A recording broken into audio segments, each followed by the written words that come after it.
man. So we got rumors of Justin Fields getting traded from the Chicago Bears, which would, if that's the case, would indicate a couple things, man, that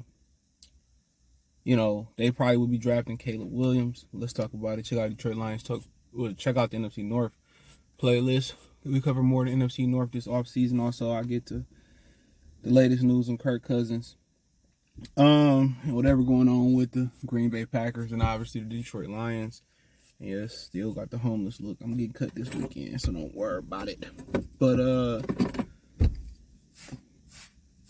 yeah, he basically did was on the St. Brown's podcast. What was it, 32nd?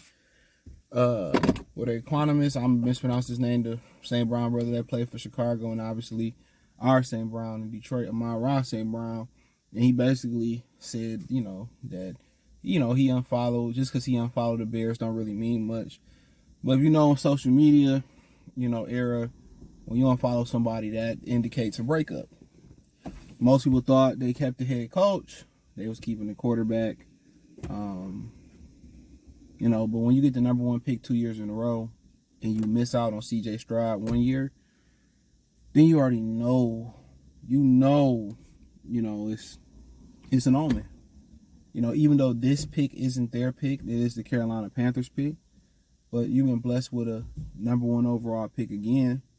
I think at this point, Justin Fields flashes here. And a lot of people say, well, he didn't have a great chance to do this, or they didn't do this for him. And, it's a what have you done for me lately league in my Janet Jackson voice. And, they expect you to turn, sewage into purified water. And I agree. He ain't get a fair shake. Ain't had the best receiver. DJ Moore is a good number two. I don't consider him a number one. Marvin Harrison is a good number one receiver. Potential. I think DJ Moore is a solid number, like one of the upper echelon, two borderline number one receiver. He's not a real number one. I don't really consider CeeDee Lamb a number one. And people will be mad when I say that. CeeDee Lamb is a glorified slot receiver. You think about like true number ones, you thinking like Marvin Harrison, Randy Moss, Calvin Johnson, Mike Evans. You know what I'm saying? Guys like that. But him and Cole Kmet had a nice rapport, and but yeah, you follow somebody, it's over. You used to break up with somebody in middle school and the whole school know it, or if she broke up with you, or you broke up with her, and the whole school know it before you know it. Hilarious. Or the whole school know it and it go like wildfire, and it wasn't no social media. It barely was. We didn't have cell phones. So that's pretty much what it indicates. And most of the rumors is that he gonna go to Atlanta. He's from Atlanta. I think he's mature enough to handle what comes with playing at home. And you gotta understand too, Atlanta, they say the saying is it's not a real place, but Atlanta is high profile. So him playing in Atlanta is really gonna be like family and friends, probably asking for a piece of him, and a piece of his money. But as far as celebrity, you see celebrities in Atlanta all day. It's like being on Rodeo Drive in Beverly Hills. You see them all day. You can be at the mall and see Gucci Mane. You can be at the mall and see, Jermaine Dupri. That's one, like, that's why a lot of people like T.I. like the Atlanta so much, is because everybody that's, you got to be doing semi-well to be in Atlanta, unless you just selling something, and I'm going to just keep it G-rated. So you doing well in Atlanta for yourself. You a celebrity. The stylists are celebrities. I got a cousin that's a makeup artist that's a celebrity. The barbers are celebrities. The lawyers, and it's just Black Hollywood. And unfortunately, they come with a lot of other bullshit. But I think he'll do well if that's where he go. He played in the cold. Would Pittsburgh be interested in him? I think he got a lot of talent. I think he could throw the football. He good. Just in Chicago, always different coordinators. Coordinator got caught for some wild stuff last year. Chicago is a quarterback graveyard. They known for messing up quarterbacks. The best quarterback, like in a semi-modern history, people say, well, Jay Cutler, Jimmy, Mike, wasn't the McMahon, the kid from the '84 Bears, the Jim McMahon, whatever his name is, from BYU. You know, so and Jay Cutler wasn't nothing but a bunch of stats, but he was a talented thrower of football. He was like a poor man Stafford. that's saying a lot.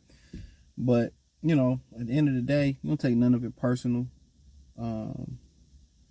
If you keep ending up with the number one pick, and you see what C.J. Stroud did last year in the Houston franchise, that you know, quite frankly, they didn't have a lot neither. You know, they didn't have a hell of a lot. So you start talking about, you know, he made Nico Collins. He was solid, but he made Nico into a beast. Tank Dell a beast. You know, he even had Noah Brown balling, and Dak couldn't do that. You know, so he was a difference. And when you see a quarterback come in and make a big splash like that, and he changed the whole culture, and they think that's what Caleb Williams is, and they're evaluating Caleb Williams, you say, well, he better than Fields right now, then we got to pay Fields based on potential pretty soon. You know, and hopefully, you know, Chicago say they do their due diligence on all the quarterbacks. That's what you hope they do. You hope they do due diligence on all the quarterbacks. Because just because they say Caleb Williams is shit, what about Jaden Daniels, J.J. McCarthy, you know, Michael Penix, you know, so you never really know. The kid Drake May from Duke, I think his name is Drake May. So you never really know. You got to do your due diligence, man. And also, when you go into this evaluating quarterback stuff, a lot of times, the situation you in, it got a lot to do with it. So don't forget, a lot of times, situations, in my Usher voice, it makes or break you. What if, you know, Bryce Young landed in Houston? Would they be as good? Probably not. No offense to him. You know, if anybody would have stepped into Carolina, they was going to be a failure with that idiot as an owner. So, but yeah, I pull for Justin Fields, man. I pull for him. He a black quarterback. I'm not a huge Ohio State Buckeye fan. And yes, you heard me correctly. We took it to PG-13 real quick. But I root for the brothers, man. And I just root for him because he's a really, really good quarterback. Really, he an SEC guy. Let's be real. He was at Georgia, you know. So Kirby Smart, he got a pass because he ended up getting a couple national championships. We thought they was going to get 3, and Alabama said, pump the brakes. But hey, check out the NFC North Talk playlist. Let me know what you girls and guys think. I think Justin Fields out the door. Hit the link tree. Find me on X, Spotify, Anchor, Cash App, Venmo, PayPal. All the links there. Cash App, $ CJ Good 313, Venmo, CJ Good 313, PayPal link in the description. Appreciate the love, support. Peace.